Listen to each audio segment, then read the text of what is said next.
No. So I'm going to go ahead and skip that sixpence part.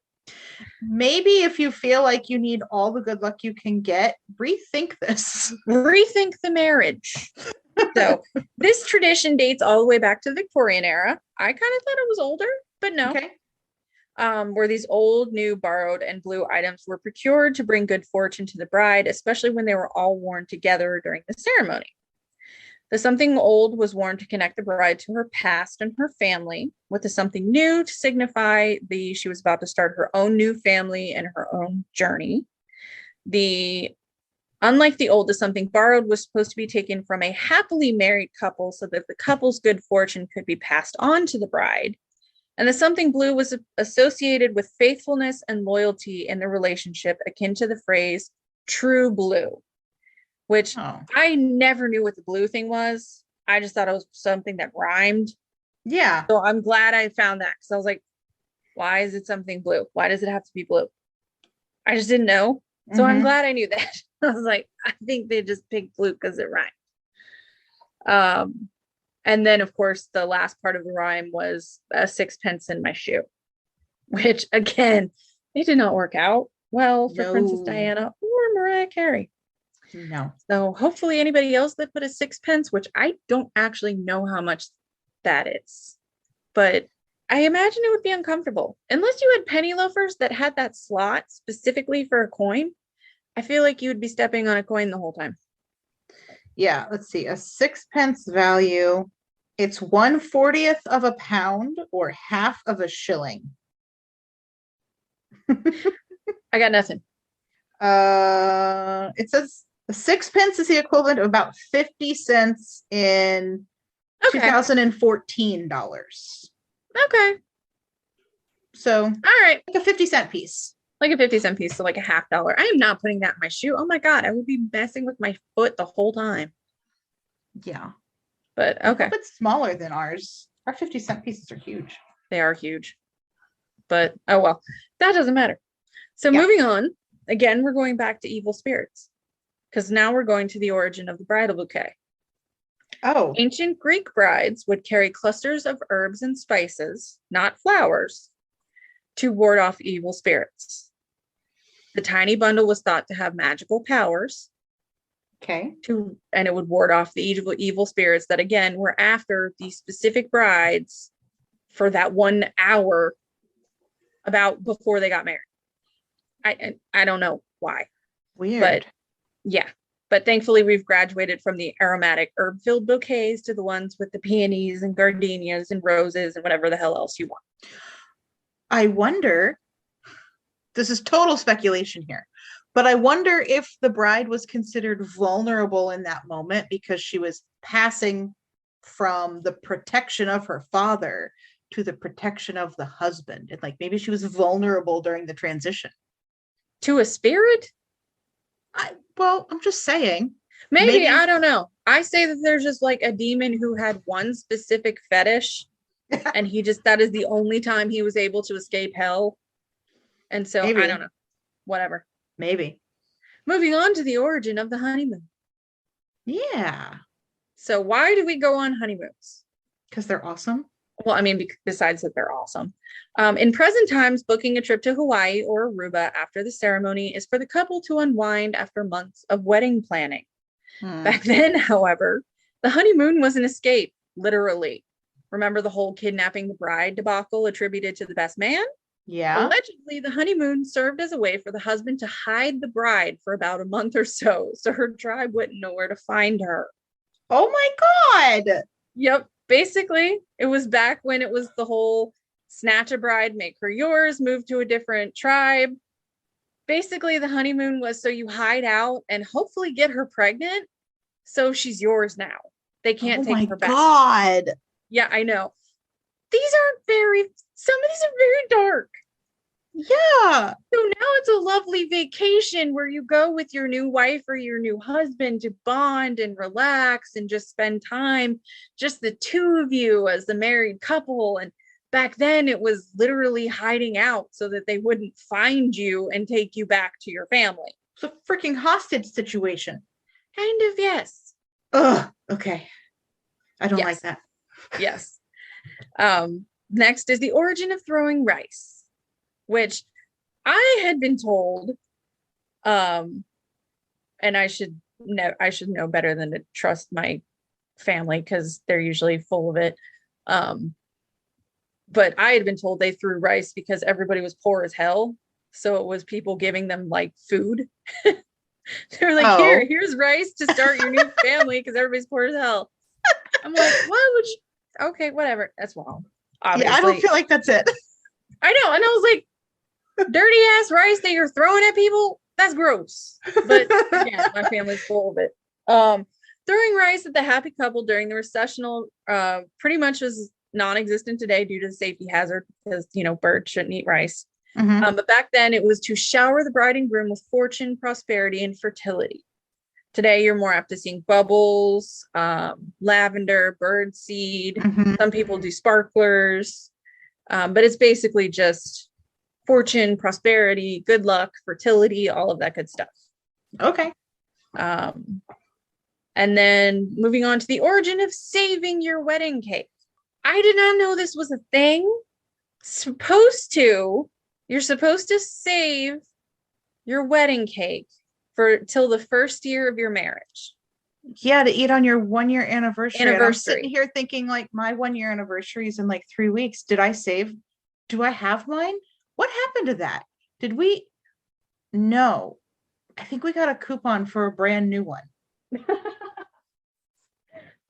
is good. I just got so distracted because this is actually relevant. Like 3 weeks. Okay. That's fair. It is fair. Yeah. But no, it's fair. I didn't know it was a thing until before I got married. And somebody said, save that cake until the first year, which I was like, the hell? Who wants to save? Okay. But moving on, who doesn't love leftover wedding food? Not a cake for a year. I think you're supposed to freeze it. You are. Yeah. This long-standing tradition of preserving the top tier of the wedding cake was done so that the couple could eat it together on their first wedding anniversary. Perhaps you knew this already, but did you know that saving the cake was also tied to having a baby? If you ever heard the rhyme, first comes love, then comes marriage, then comes baby in a baby carriage. Yeah. And you know that many people assumed back then, in the olden days, that the bride would have a baby within the year.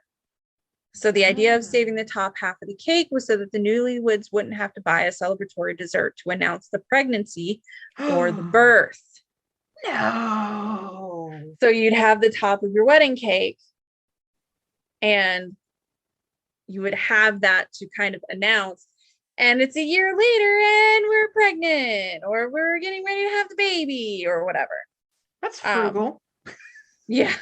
And apparently in certain times you weren't supposed to eat the wedding cake at all.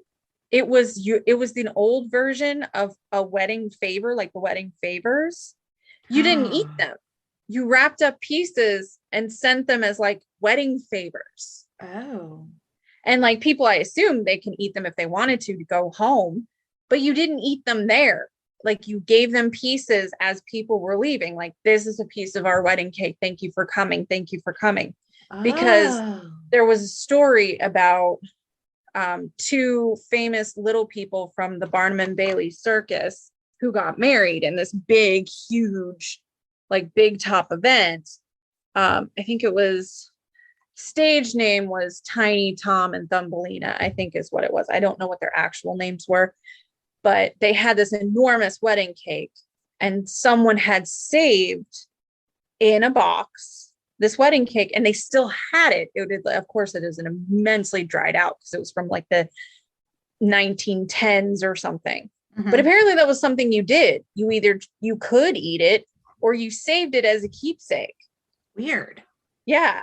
So I'm just like, why would you not eat a perfectly good cake? But whatever.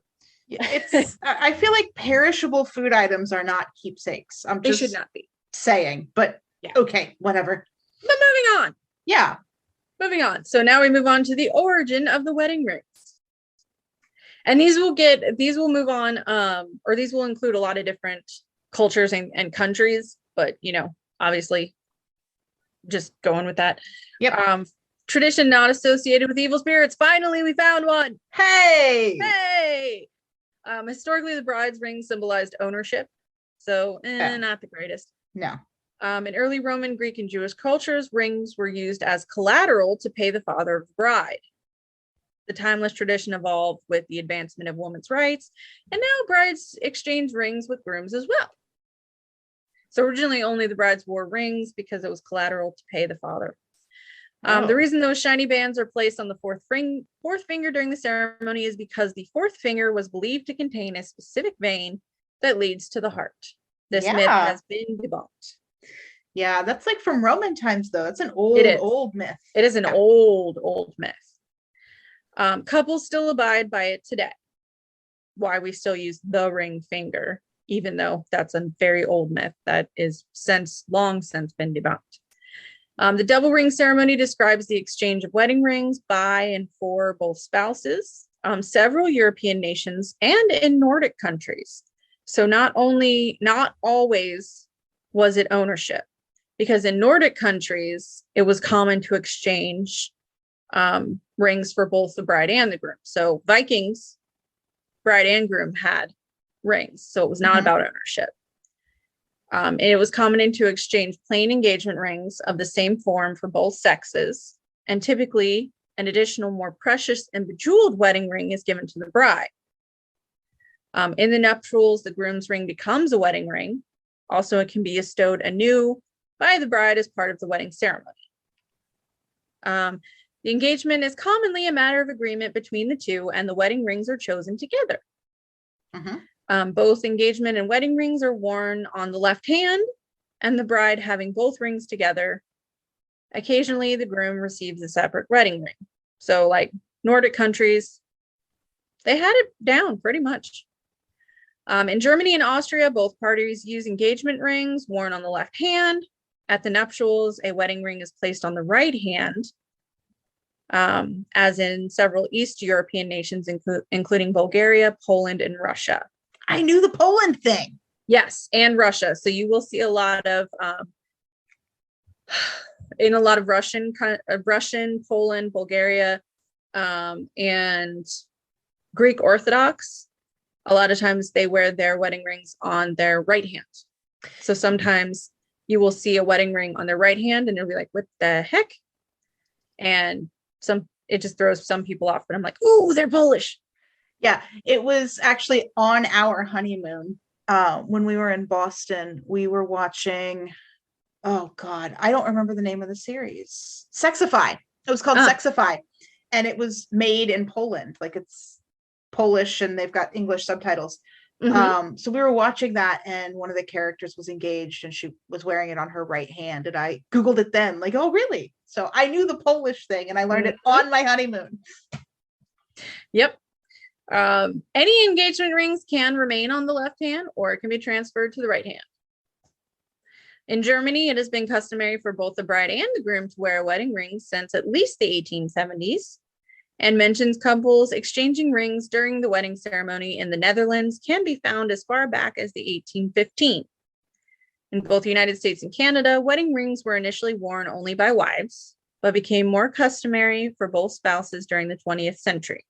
In Brazil, Mexico, and Spain, both sexes also wear engagement rings, and the groom's ring often becomes the wedding ring in the nuptial exchange ceremony. In the Netherlands, plain bands can be worn on either hand, left for Catholics, right for Protestants. When engaged, both bride and groom wear what will be the wedding band on the opposite hand and switch hands after the wedding. Interesting. Yeah, so it's always a little different depending on where you are. But I thought it was kind of neat, especially with the Vikings having like 27 different versions of. I was like, everyone always calls them like savages, and no, they weren't. They really weren't. No, I mean, they did a lot of raiding and territory, but they had a lot of. Well, anyway, we'll do an episode on Vikings sometime. Okay, moving on to the origin of the phrase "tying the knots." Okay, which, I mean, most people know that phrase, but it's easy to see how knots might symbolize an unbreakable pledge. Yeah. But there is more to the phrase, so commonly used to describe a couple getting married. Tying the knot is from the oldest wedding traditions, which is the hand fasting ceremony, dating back to the medieval era. That's the ancient Celtic